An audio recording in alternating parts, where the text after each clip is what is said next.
Aw, man. And now this comment is a lot more funnier to look at nowadays. Just as a little recap of my thoughts on the first 2 episodes of Season 5, Welcome Back Campers had an impressive voice performance from Max's new voice actor, and was generally a slow episode, though I think that was the intent. Compare that to Cloak and Hunt, which is no doubt a more adventurous episode. This was another showcase on how pretty the lighting has gotten in these past few episodes, and CJ mentions a Sigma grind set. Oh my gosh. And without further ado, a man. Obviously, the more important plotline happening here is with the girls, and the identity crises they face when scavenging for Gwen's notepad in the Flower Scout's place. Even with Season 5's very short length, leaving for much tinier room to develop and expand on the character struggles, the crux of this episode is still worth talking about, especially with each of the campers growing up a year into season. It's that self-discovery is a very bumpy journey, where oftentimes, one may have a hard time going about navigating new changes about themselves, whether it be in love or finding out that you might like that very thing you thought you can only hate with every fiber of your being. But it doesn't make themselves any less valid, and as long as they're not hurting anybody, in time they'll find that their many questions will start to be answered, leading to a more realized, fuller, and more whole self.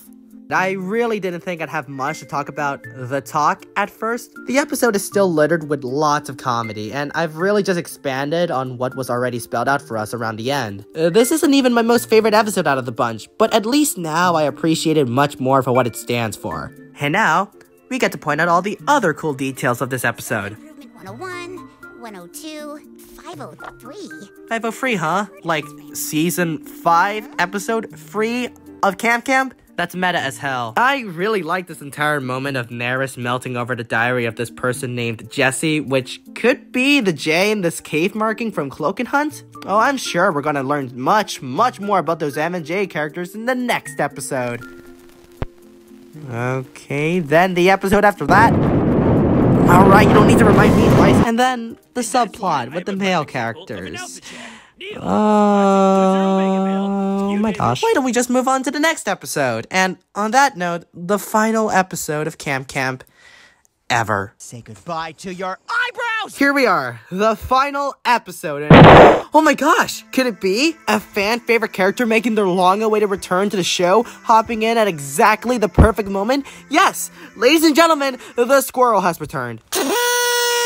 The classic oft-told tale of something incriminating and or dangerous happening at camp that the counselors cover up with some fun, impromptu camp activity that in the end devolves into chaos. And yes, it's chaotic. It's unhinged. It's balding. What better way to bid farewell to a show that's already been proven to tug at the heartstrings with their season finales? Why, try a Mexican standoff between Max and Neil, which results in them losing both of their hair in one of the final shots of the entire show. Oh. Now that's a cliffhanger ending if I haven't seen one. Will Max and Neil grow back their hair? Well, for how abnormal this episode was to end off Season 5, I don't really think it'd be right to treat this as Camp Camp's series finale, when we've already learned that such an event is held to very high standards. We'll get to that. This is yet another example of how spot on the lighting and shading has been in the most recent episodes. It's like, damn, who would have thought there was so much death in Neil's face? Shout out to this moment jabbing on Max's voice change in this season. I don't even think he sounds the same. What?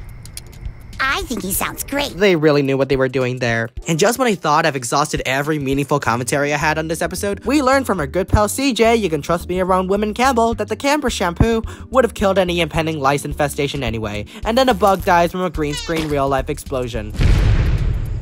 I never would have asked for a much better ending. This is on par with watching and dreaming. Where's your boxcar, David? Oh, yeah, that. What kind of music do you like, Gloria? Hippo hop. Woohoo! Yeah, baby. Oh, this one's gonna be good. Timber! Each expense, we spared it. We said, nope, not gonna spend it. Wow, 4 whole episodes, and they were all fine. This doesn't feel like an ending. I mean, I'm not sure if it's made obvious by the season closing with Max and Neil shaving each other's heads, but it definitely doesn't feel like Cam Cam should cap off at these 4 episodes. In fact, this would be confirmed by Eddie Rivas, writer of Welcome Back Campers, on Twitter. Production of Season 5 would extend pretty well beyond the 4 episodes released. Rooster Teeth just basically greenlit a portion of a full season, and whether or not we'd see any more of these episodes would depend on performance, perhaps audience reception, or however many new first subscriptions were made during this 4-episode run. I first assumed Rooster Teeth would drop another set of 4 episodes at June, and yet another at September, and by then we'd have a full 12-episode run.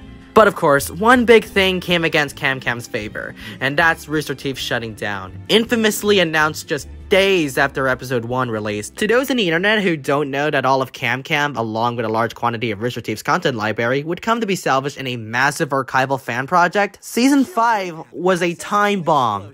It's either you end up watching it at the expense of subscribing to this dying company whose name was euphemistic for cockbite, or you didn't have the money, meaning you'd count down the days until Rooster Teeth's website imploded in itself.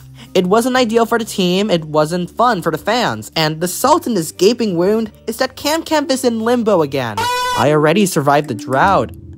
I don't want to do this again. Look, honestly, I've convinced myself originally that I've become out of touch with the show, and this whole fiasco basically reinforced this line of thinking. But revisiting the last 2 episodes of Season 5 and coming out still having lots to talk about, on top of everything else I liked about the rest of the season, that is a victory lap more than anything. I don't want Cam Cam to rot in the Warner Brothers vaults if it means that the team would get secure funding to finish Season 5. If it means they could release new episodes and methods that wouldn't alienate but rather embrace and welcome the show's fanbase, new or old. And if it means that this show could have one more fighting chance to live or die gracefully.